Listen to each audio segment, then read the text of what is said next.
चित्तानि नाहं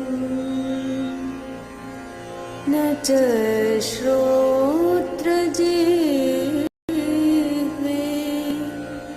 न च घ्राणनेत्रे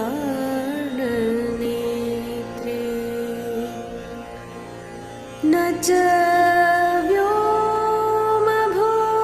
व्योमभूमिर्न तेजो न वायु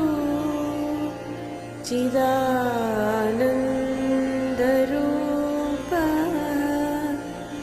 शिवोऽहं शिवोऽहं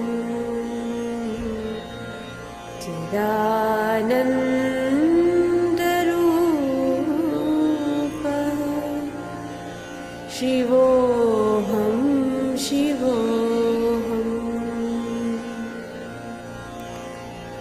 न च प्राणसंज्ञो न वै पञ्चवायु न वा सप्तधातु न वा पञ्चकोश न वाक्पाणिपादं न चोपस्थपायु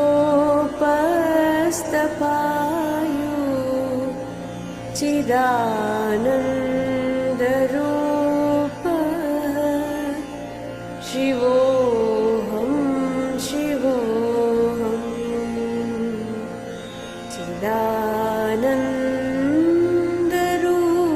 चिदानन्दरूपः शिवोऽहं शिवोऽहम् न मे द्वेषरागो न मे लोभमोहो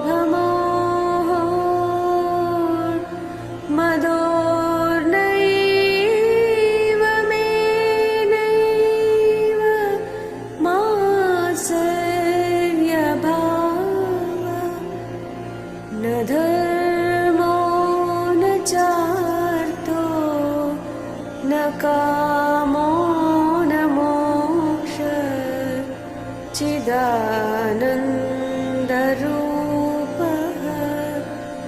शिवोऽहं शिवोऽहं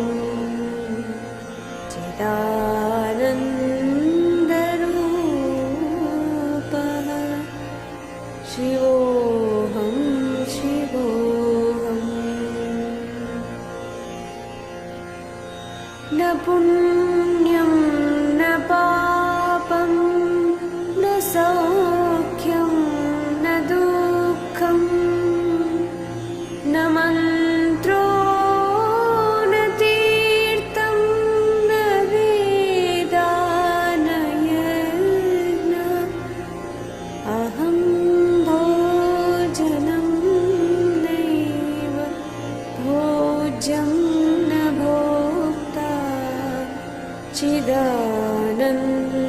चिदानन्दरूपः शिवोऽहं शिवोऽहं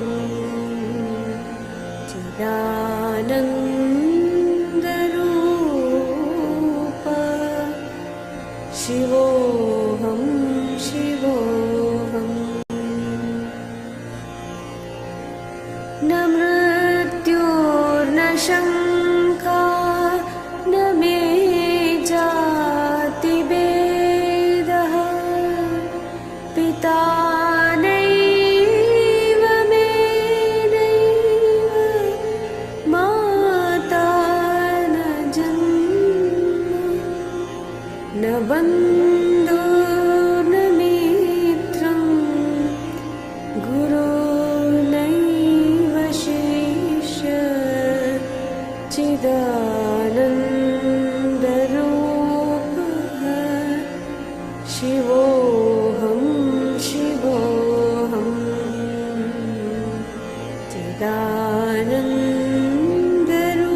चिदानन्दरूपः शिवोऽहं शिवोऽहम् अहं निर्विकार निर्विकल्पो निराकाररूपो विभूत्वाच्च सर्वत्र सर्वेन्द्रियाणां न च सङ्गतं नैव मुक्तिर्न मेया चिदानन्दरूपः शिवोऽहं शिवोऽहं चिदानन्दरूपः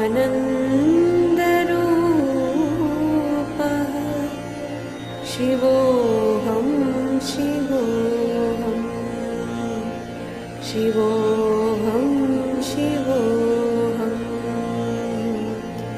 शिवोऽहं शिवोऽहम्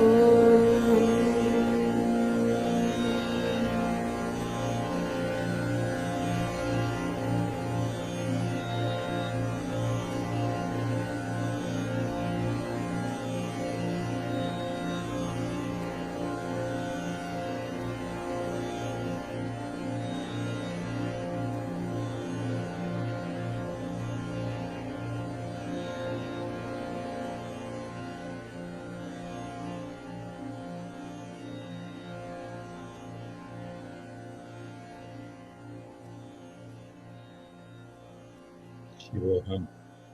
So I hope you can all hear me, and it's wonderful to be with you again Sunday morning, our weekly Sunday Satsang. Satsang. Sangha means truth. Sangha actually means community. Satsanga means a community of sentient beings seeking the truth. Somebody asked in a question, what is truth? Truth is that which is timeless, which never changes. There are, of course, relative truths, like we have a body, there's experience, there's a universe, there's a mind, there's a personality, there's a person. Those are relative truths. And they are symbolic representations of absolute truth, which means timeless and unchanging and absolute, but modifying itself into ever-changing forms and phenomena. So we too have relative identities and we have absolute identities. Our relative identities are body, mind, and perceptual experience, which we call the changing person, but also that goes along with the changing experience of the universe. And that is relative identity, both of the self as a person and the universe as the experience of the person. But that experience of the universe includes what we call mind, body, intellect, ego, perceptual activity, and universe, all changing in timeless now. Recycling as memory, and then evolving to higher levels of creativity, abstraction, expression, and evolution. That's what Sangha allows us to experience collectively through reflection, through inquiry, through meditation, through metacognition, and through many other techniques, including the 8 limbs of yoga. So at some point, I'm going to address some of the questions that came in. But before I do that, I was looking at my notes this morning and I thought, what should I talk about today? And very coincidentally, the first thing that cropped up in my notes here on my phone is the 37 qualities of the unified field.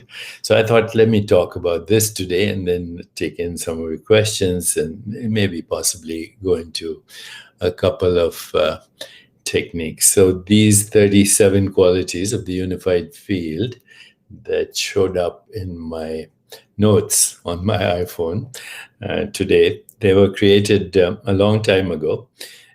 in the company of Maharishi Mahesh Yogi, who was my guru, my teacher, and other colleagues, including Tony Nader and many other scientists, philosophers, and those in that particular Sangha at that particular time. So let me explain to you what we mean by the unified field here. So science at the moment, with its ontological primitive as matter, tries to explain the unified field of existence as the source of everything that we call the universe. And in that unified field theory, there are four forces. Electromagnetism, which is responsible for heat, light, electricity, magnetism, the electromagnetic field of photons, virtual photons, which we're using right now to have this conversation, this computer, and all the information technologies that we use right now are based on the electromagnetic field. So that's one force of nature.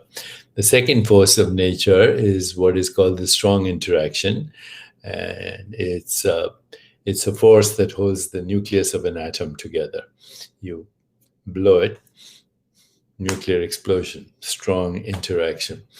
And then there's a third force called the weak interaction, which is responsible for radioactive decay and the transformation of one element to another. The higher elements going back to the earlier primitive elements. As you know, the periodic table is just fundamental particles and atoms like hydrogen and helium evolving all the way to very complex, heavy metals and heavy atoms. So the weak force is that which causes radioactive decay. And then there is gravity. Okay, so these are the four forces that explain everything that we call the physical universe. And at this moment, this is an unfulfilled dream because the equations of general relativity and the equations of quantum physics don't kind of agree with each other on the nature of fundamental reality. So even though electromagnetism, weak and strong interactions have been unified, gravity remains an outlier. And that was Einstein's dream, which has not been fulfilled up to now. And there are other problems with these theories when we come to trying to explain dark matter, dark energy, etc. But leave that aside for a moment. The unified field of modern science is gravity, the holy grail, if we ever find it, is gravity, electromagnetism, strong and weak interactions. And that's it. But none of those things explain consciousness. So with Maharishi Mahesh Yogi and very interesting scientists, we started to discuss the unified field of consciousness, because without consciousness, existence can't be known. And so when we say truth, we mean awareness, existence, and the knowing of awareness, existence. Without the knowing of awareness, existence, then there is no experience of existence. Experience of existence, awareness of existence go together, and non-existence is not an experience. So we can't even talk about it. So what is the unified field of consciousness? The unified field of consciousness is that which differentiates by itself and recycles as all knowers, all modes of knowing, and all things known. So right now, this is what is happening. You and I, on this dreamscape that we call the internet, are all knowers, but we are all engaged right now in a modality that is called knowing. And we are all experiencing some form of knowledge, which we call the known. So this is consciousness differentiating into species-specific modes of knowers, knowing, and that which is known. Very simple principle. All knowledge is structured in consciousness. All knowledge is structured in consciousness. Without consciousness, there's no knowledge, and without knowledge, there's no explanation for anything whatsoever. So, how do we come up with the explanations? By theories, experiments, observations, deductions, inference, language, representation, categorization, understanding, meaning, purpose. This is how we understand what we call existence. So now let us look at, and I'm only going to mention 10 qualities of the unified field. There are 37 here in my notes. We can explore each of these forever if you want. So, but let's today just mention the first 10, and then we'll soon go into your questions and maybe some deeper experiential understanding. So these are the 37 principles, qualities, whatever you want to call, of the unified field of consciousness. And they are symbolically represented in wisdom traditions as deities, archetypes, gods, goddesses, angels. It doesn't matter. They're extended aspects of ourself. Since we can't conceptualize the infinite, why can't we conceptualize the infinite? Because it has no form, and therefore it's formless and borderless and infinite. You can't conceptualize it. Conceptualize means you conceive of something that is finite. So you can't conceptualize the infinite because it is doing the conceptualizing. You can't see the infinite because it is the one that's seeing, looking through your eyes and my eyes and the eyes of every sentient being. You can't hear it, you can't imagine it. That's the first hymn, by the way, that we opened. You can't, in any shape or form, conceptualize, imagine, see, hear, taste, smell, know the infinite through the mind, because it is what is doing those things, including creating the mind. The infinite knows the mind. The infinite conceptualizes. The infinite in you, the divine in you, actually does all that we call experience. Every movement, every perception, every interpretation, every explanation is the divine in you that is self-aware. And as we practice metacognition, which means awareness in the present moment of sensory experience and motor activity without judgment, the highest instinct to know ourselves emerges. And what's the highest instinct? That which we call the divine or God. To find the divine is our instinct as humans. So here are the 10 principles. Number 1, infinite silence. This is Shiva. Shiva is the symbolic representation. The void, static, stillness, colorless, shunyata. It is omnipresent, omniscient, omnipotent silence. That's first quality.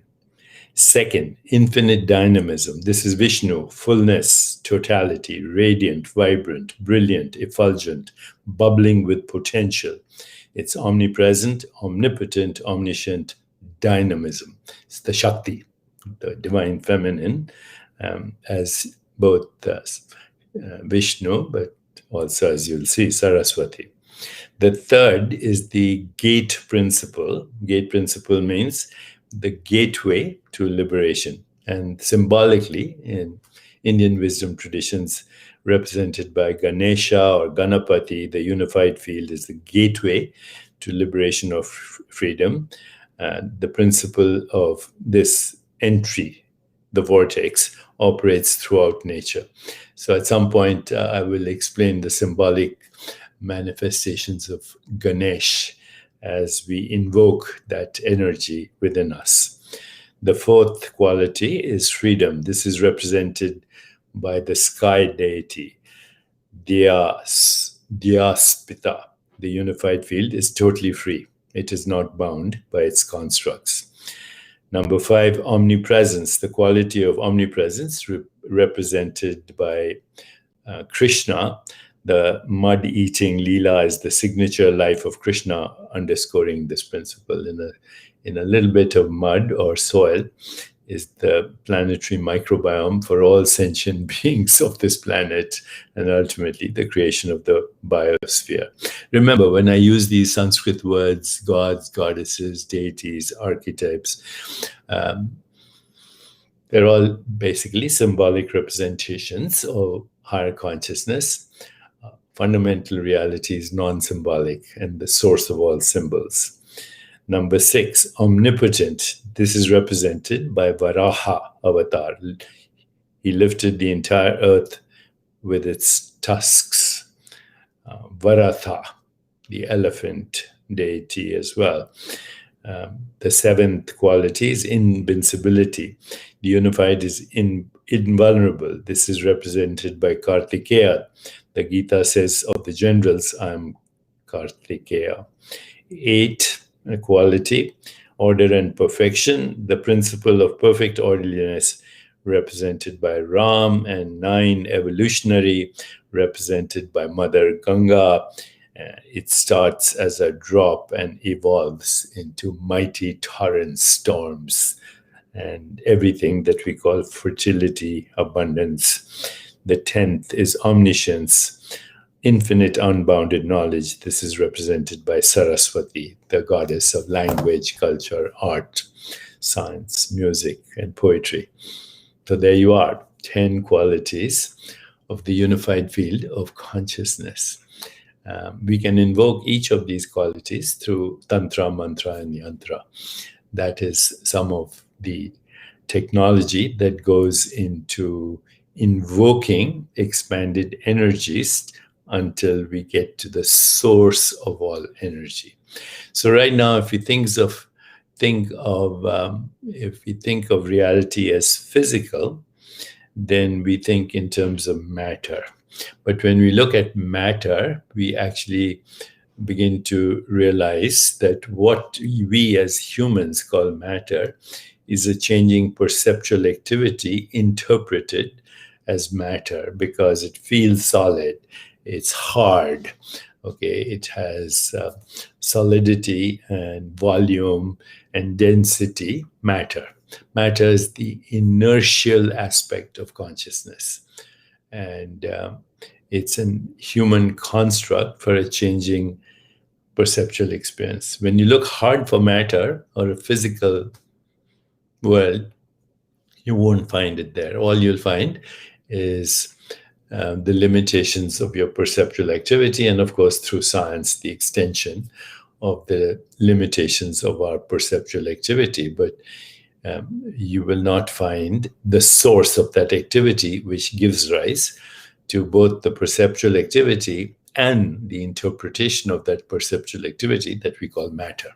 Okay. The second scientific physicalist idea is energy. So energy is all those things I mentioned: electromagnetic energy, strong and weak interactions. In a way, gravity gives us the experience of movement and density and inertia. So it also is part of that equation, energy. But in consciousness perspective, energy is just the fluctuations of consciousness, the vibrations of consciousness. And then we have something that and also we know that energy and matter are the same thing. E is equal to mc squared. But in Vedantic traditions, there's another energy called prana. And that other energy is actually the vital energy responsible for what we call traditional energy, which is matter. And that is subtle energy. It's called prana, and it has 5 divisions to it: prana vayu, apana vayu, vyana vayu, udana vayu. And these are different movements, both mental and subtle, and also physical: upward movement, downward movement, circulation, digestion, spreading out of the movement, ingestion, evacuation, sensory perception, which gives rise to the experience of what we call perceptual reality that we call matter and energy. So that's prana. And then there are even subtler energies that are also forms of prana, because prana in turn has subdivisions at the subtle level that moves the mind, the intellect, the ego. And so, what is it that moves prana? That ultimately is, of course, consciousness. So, this is how the ontology is explained as fundamentally pure consciousness, differentiating into everything that we call experience. And conscious experience is not the only experience we have. So, right now, you're having, I hope, a conscious experience. But then we have dreams, which are more subtle experiences, but there's still fluctuations of consciousness. And then we have experience called sleep. How do we know there's experience sleep? Well, first of all, if there's anything happening in your body or your mind, a nightmare or a thought that emerges in deep sleep that is troublesome or some discomfort, then you wake up. That means your awareness was awake in sleep. It was not, it just wasn't fluctuating with experience. So there's experience, there's subconscious experience, there's unconscious experience, and there's the source of experience. The source of experience is not in time, it's timeless, it's formless, and it is fluctuating at all times as form and phenomena. And everything is both recycling and evolving. So you've probably heard that beautiful poetic expression from Rumi. When I die, I will soar with angels, but when I die to the angels, what I shall become, you cannot imagine. Okay, so imagination. Imagination is the making of images. Now, in every religion, they also say, do not confuse idols of God with God. But what they mean by idols are the energies, the states of information, the states of knowledge that give rise to symbolic experience. Everything you experience on a conscious level is symbolic. Every experience actually is symbolic.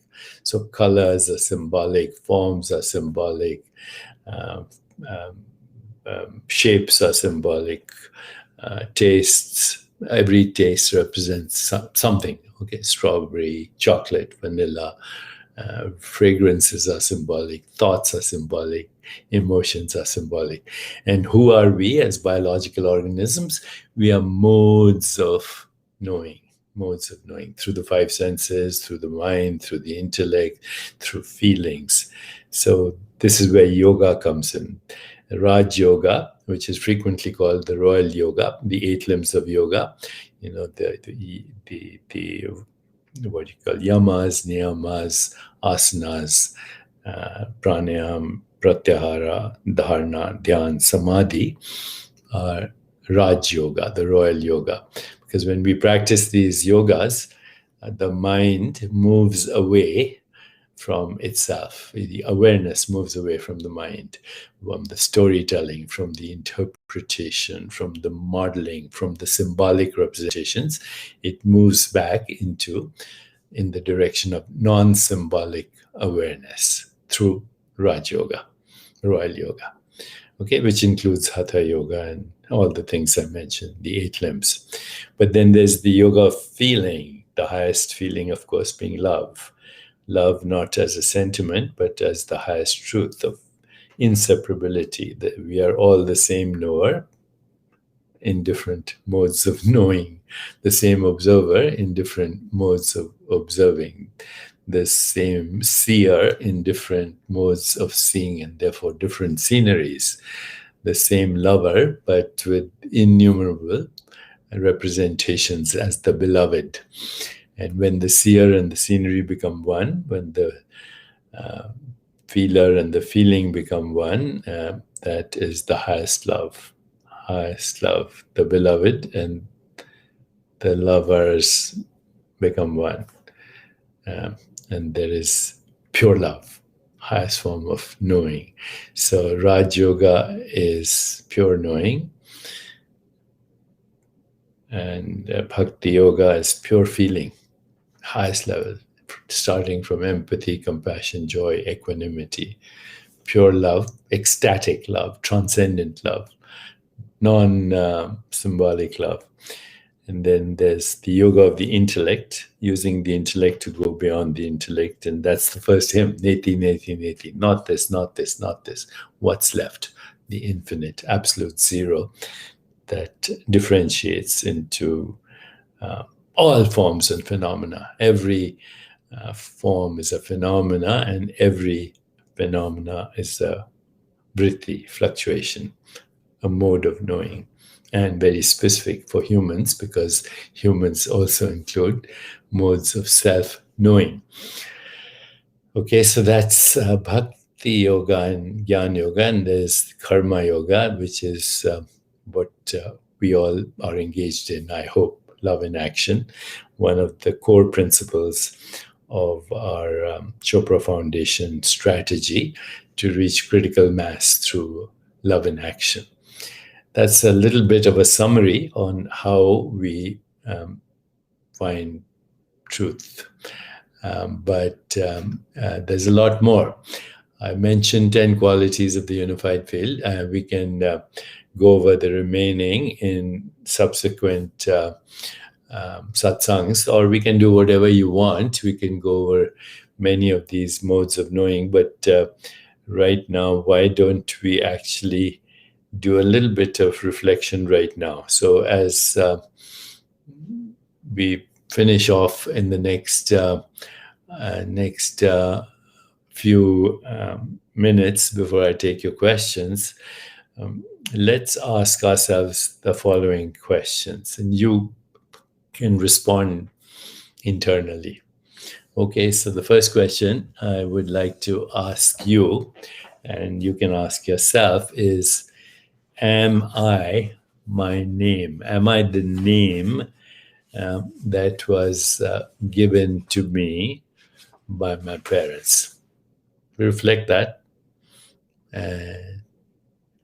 If you say yes, then say yes right here. If you say no, then no. Are you your name? Please respond. The answer should be obvious to you. Are you your name? Okay, so your name is your provisional identity. It was given to you. You're not actually what you call your name. Your name represents you. It's a symbol. Am I my gender? Yes, no. Okay. Is a sentient being that you are, self-awareness, defined by your gender? Yes or no? Are you your profession? Well, I'm a doctor, but I'm also a writer. I'm also a father. I'm also a son. I'm also a teacher. I'm also a student. So am I defined by my profession?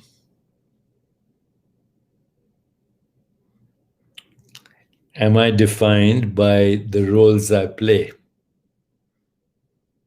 Yes, no.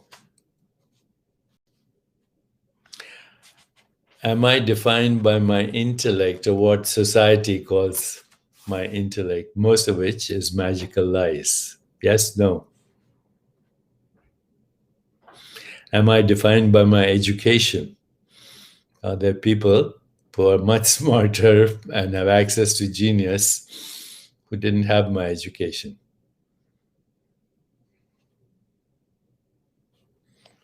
Am I my thoughts? Am I defined by my relationships? Am I my provisional, arbitrary, selective memories? Am I my intentions and changing desires? Am I my beliefs?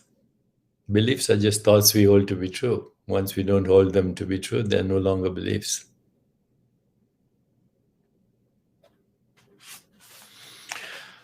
Well, if you said no to most, then you arrived at the truth. One of the ways to arrive closer to truth, closer to absolute truth, is through this process. Find out everything you're not till you're left with everything that you are, the infinite being, the divine in disguise as a person. The person is a process in the divine. Therefore, God is our highest instinct to know ourselves. And when we know ourselves as the divine, infinite possibilities. Infinite possibilities. I saw the first question, Elvira German, how can we influence our karma? Okay, so karma is what is happening right now. Okay, look around you. Karma is happening. Close your eyes, listen to your internal dialogue. Karma is happening. See any images that are coming in your consciousness right now. Karma is happening. Feel any emotions, any sensations. Karma is happening. All experience is karma, is memory. Okay. It's called recognition. You recognize this as a phone or a handheld device. You recognize this as a watch. Recognize. You know what you already know. And why? Because you've interpreted in the past. And that's called karma. Okay, so karma is what's happening right now. Okay. How some things are good, some things are not pleasant, but whatever is happening, it's happening right now. Your body is also part of your karma. So how do we go with beyond karma? We can pay our karmic debts. We can transform karma. We can transmute karma. And we can transcend karma. So karma determines what's happening right now. What you do with what's happening right now depends on your level of awareness. So if you might respond to whatever is happening in the fight-flight response, in the reactive response, in the restful awareness, intuitive, creative, visionary, sacred, at each of these levels, you transcend a little bit of karma and you acquire more freedom. Linde W, is karma only when in the physical realm? It's a very good question. Karma is in the physical and mental realm. Okay. So we're living most of the time in the mental realm, and it determines our perceptual interpretations, which we call the physical realm. So actually, in Sanskrit, sometimes planet Earth is referred to as Karma Bhumi, the planet of karma, the loka of karma. But there are other lokas. Lokas are frequency domains of consciousness that appear as locations in space-time. So karma is what makes experience possible also. Without the physical body, there is karma of the subtle body in a loka of subtle dimensions. And then without the subtle body, there's the processing non-locally of karma, the recycling, and the re-emergence, evolutionarily speaking, the 5 acts of Shiva: creation, maintenance, or sustainability, dissolution, concealment, resurrection, and revelation. Sumit Kumar Pandey, is there any life after death? Well, I've said this before. Life is the continuum of birth and death. Birth and death are complementary aspects of life. And so death and birth are happening ceaselessly, what we call timeless now. Is there life after the dissolution of the process that we call a person? Yes, of course, because the person is in time, But life is not in time. Life is the source of space and time. Okay.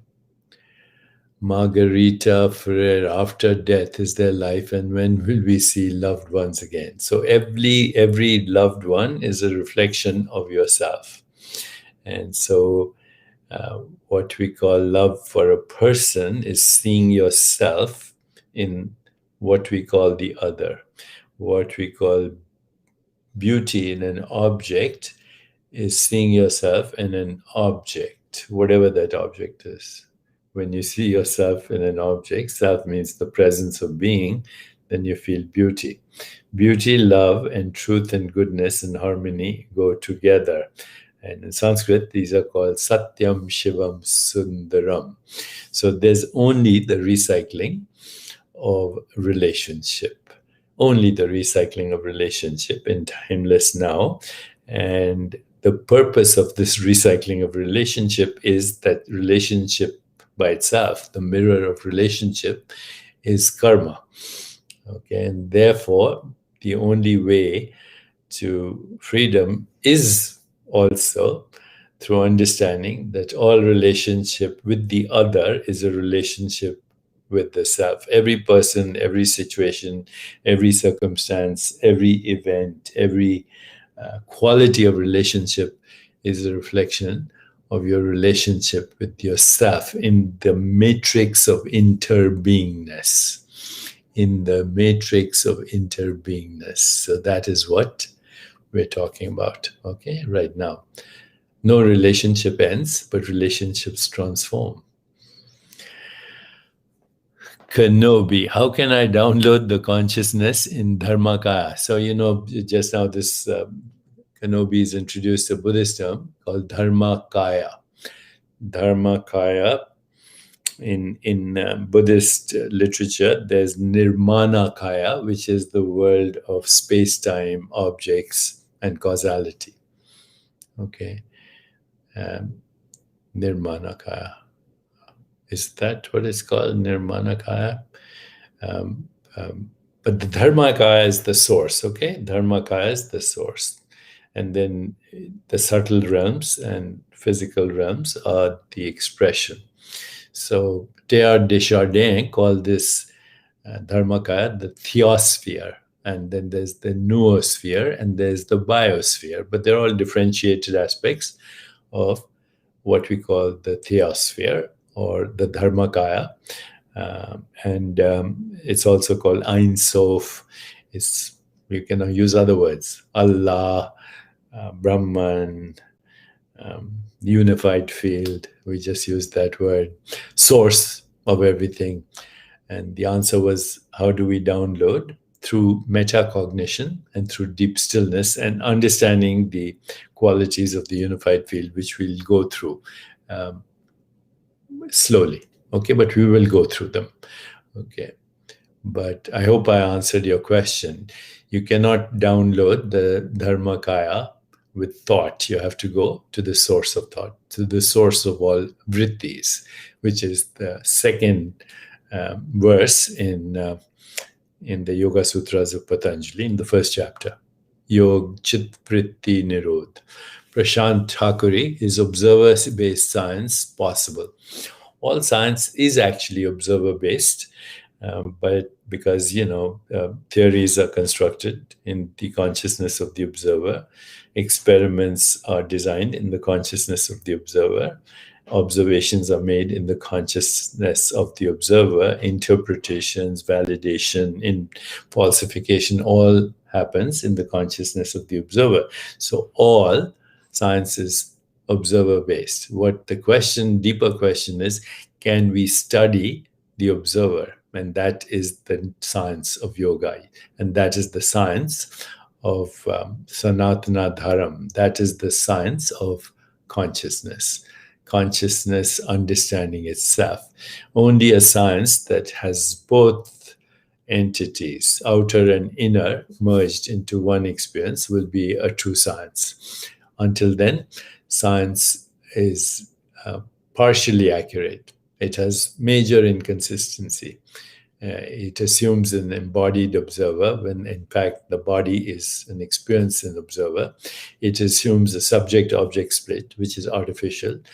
And current science assumes a physicalist ontology, matter as the ontological primitive. So it's incomplete. But I'm confident that science will evolve as science and consciousness. Sandra LaRocque, what is your profound example of real God connection experience? The state of grace. This is what we call spontaneous fulfillment of desire, the opening up of what we call miracles in every life, meaningful coincidences, synchronicity, what we could scientifically call acausal, without cause, quantum mechanical at a very fundamental level, acausal, non-local, outside of space-time, quantum mechanical interrelatedness. You feel you're part of the matrix and every thought finds its fulfillment. Just like that. Manifestation.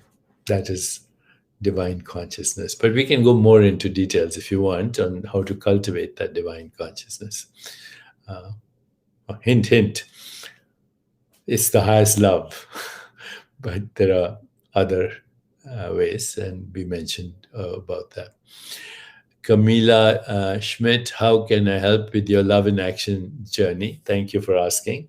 So here's the URL, www.neveralone.love. www.neveralone.love. Start engaging with us in that conversation. I'm developing some peace practices, and I hope that those who engage with neveralone.love can become peace ambassadors globally. Thinking of if we create a critical mass of peace ambassadors, maybe call it the conscious peace corps. If you like that idea, let's do it. Okay, through neveralone.love. Jacques Noguera, why is it difficult for most of us to have abundance in our lives? Because we think only of abundance in terms of money. So I love to quote Bob Marley. He says, some people are so poor, all they have is money. If you want to cultivate abundance in life, then redefine what it means to have success. Success is the progressive realization of worthy goals, the ability to love and have compassion. It is also the ability to get in touch with your creative center. And creative intelligence has 7 centers. We call them the 7 chakras. So I'm right now doing a book called The Yoga of Money, which will talk about abundance at all these levels. Armando Jaco, what does receiving revelation look like? So revelation means revealed truth, right? So revealed truth, which is a very interesting word because it is not a mental experience. It's beyond the mind. It's not motivation. It's what we call inspiration, to be in spirit. How does it feel? Like ecstatic. There are all levels of ecstasy that emerge. Physical ecstasy, exaltation of the senses, mythical ecstasy, the knowing that gods and goddesses in embryo are representations of the infinite in myself, and they have only one desire, they want to be born. And sacred ecstasy, absolute revelation and exuberance and delight in the infinite being. I put together a while ago some verses from the Gnostic Gospels. This is what revelation could feel like. This is from one of the Gnostic Gospels, putting together various verses from different sources. Whoever the seeker is has awakened to the divine within herself, itself, himself. Speaking to God says, you split me and you tore my heart open. You filled me with love. You poured your spirit into mine. I knew you as I know myself. My eyes are radiant with your light. My ears delight in your music. My nostrils are filled with your fragrance. My face is covered with your dew. You have made me see all things shining. You have made me see all things new. You have granted me perfect ease. I have become like paradise. That is awakening. That is revelation. Audrey, how do we live in the now if everything is in the past? So, interpretation of the now is what creates time. So when you are aware without inference or interpretation, then the moment of time transcends into the source of time, which is timeless now. So this ends today's Q&A session. Thank you very much. I'm going to stay here for a bit to see any more comments. And I am grateful to have shared today's satsang with you.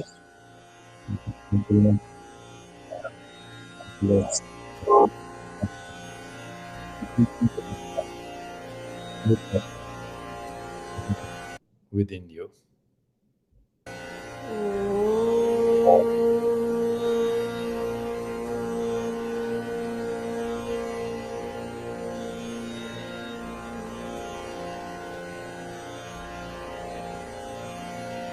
मनोबुद्ध्यहङ्कार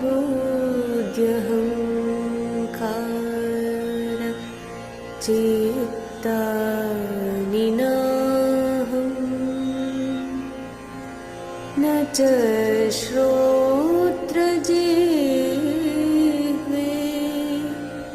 न च घ्राणनेत्रे न च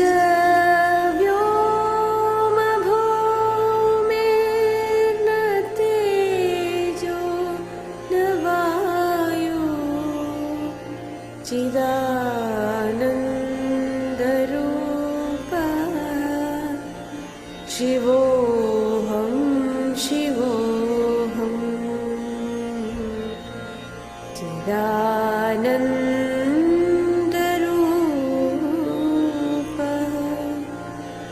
शिवोऽहं शिवोऽहं न च प्राणसंज्ञो न वै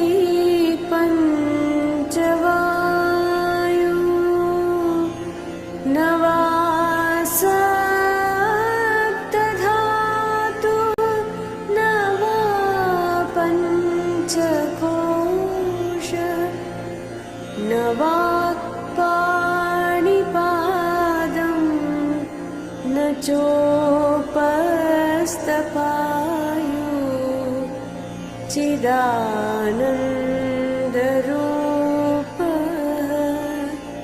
शिवोऽहं शिवोऽहं चिदानन्दरूपः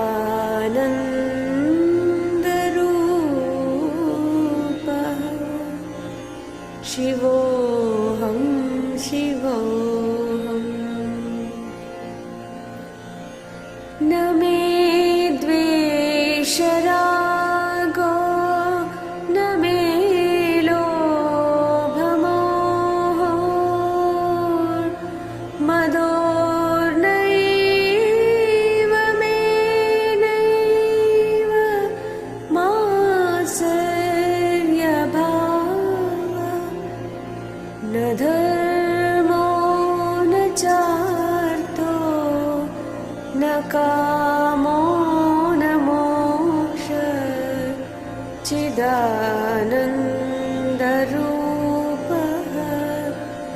शिवोऽहं शिवोऽहं चिदानन्दरूपः शिवोऽहं शिवोऽहं न पुण्यं न पापं न सौख्यं न दुःखं न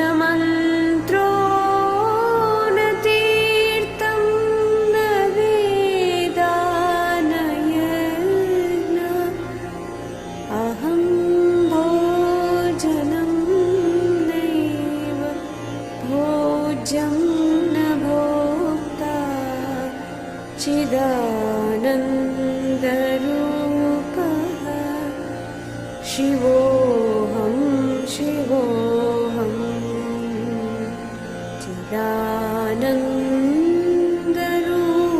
चिदानन्दरूपः शिवोऽहं शिवोऽहम्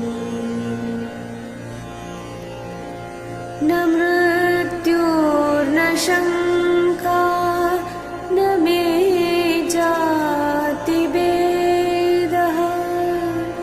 पिता नैव मे नैव माता न जन्म न बन्धुर्न मित्रं गुरुर्नैव शिष्य चिदानन्दरूपः शिवोऽहं शिवोऽहं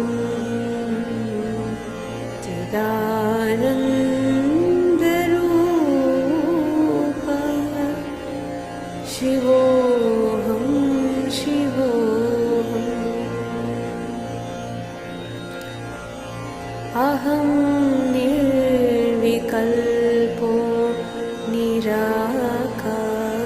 निराकाररूपो विभूत्वाच्च सर्वत्र सर्वेन्द्रियाणां न च सङ्गतं नैव मुक्तिर्न मेया चिदानन्दरूपः शिवोऽहं शिवोऽहं